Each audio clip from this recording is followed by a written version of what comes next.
Hey everybody, this is Joe Gilder from HomeStudioCorner.com. Today we're continuing our conversation on getting it right at the source, and we're going to talk about specifically preamps. Now if you don't know what a preamp is, that's okay, I'll explain it to you very quickly. A preamp is what you plug your microphone into, okay? A microphone by itself doesn't do you any good. You need some sort of a mic input. Now if you have an audio interface with a couple of mic inputs, those mic inputs are actually preamps that are going to increase the level of the microphone signal to get it up to a line level that you can record, okay? And when you're just starting out, you're using the stock preamps that come with your audio interface. For example, I've got this PreSonus Studio Live 1602 back here. It's got 12 of their X-Max preamps built in to the console.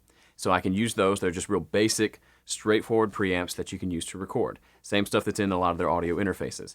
Now, when you get into recording for a while and you've gotten some experience with recording, so you may want to branch out and get some different tonal options with an external preamp. If you look over my shoulder, this silver guy over here is the PreSonus Eureka. It's a solid-state external preamp that usually sells between $400 and $600, and it adds a different tone to the sound. It's generally a better sounding preamp than the stock preamps on an audio interface. Okay, so that's one of the main benefits, is you just get a better sound out of it. Does that mean these preamps aren't any good? No, not at all. These are great. You could make a hit record with these preamps. However, something like this, or having a couple of external preamps, can help you have different tonal options. Just like we have different microphones for different situations, you can also have different preamps for different situations.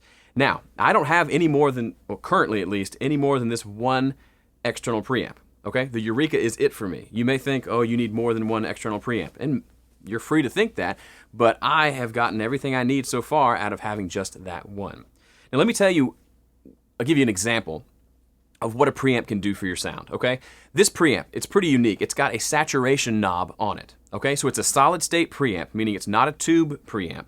It's a nice, clean, solid state preamp. So in its default state, it gives you a very clean, bright sound, okay? Now, with the saturation knob, as you turn it up, it introduces some saturation to the signal. So the signal becomes darker, warmer, has a little more of that vintage sound, like you're using an old vintage preamp, or sort of similar to using a tube preamp. And so it adds that darkness and that thickness to the sound. So essentially, I've got two different preamps in this one unit. If I want something super clean, I leave the saturation off. If I want to add some thickness and some color and just change the sound a little bit, I turn the saturation knob up. Specific example.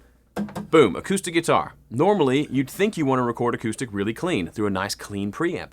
And a lot of times, maybe that is the case. On my last album, however, I wanted something different. I wanted nice, great sounding acoustic guitars, but I wanted a little more thickness out of them because they were going to be the central instrument of the whole record, okay? So I ran a single microphone, those Earthworks mics I've shown you, and then ran it through the Eureka with the saturation knob cranked all the way up. And that added, it took the nice bright sounding acoustic guitar and added in some thickness and some warmth that wasn't there before. Is it a subtle difference? Yeah, but it's noticeable. If you don't have golden ears, you can still hear it. It does actually change the sound and make it sound darker and a little less bright. And that actually gave me a great tone for acoustic guitar. A lot of times I want a clean sound, but in that instance, it gave me a nice, thick, beefy sounding acoustic that worked really well in the album. So if you don't have an external preamp, no problem. You don't have to have one. Like I said, you can do plenty of great recordings with the stock preamps that come on your interface. However, you should know that moving into the future, if you do come across an external preamp or two, you should know that they do actually play a big part in the tone of the recording itself. The instrument plays a big part, the microphone plays a big part, and then also the preamp. It can change the sound of the recording pretty dramatically, so you want to pay attention to that. Okay, that's it for me. Thanks for watching all these videos. I hope they're helping you, and we'll see you in the next one.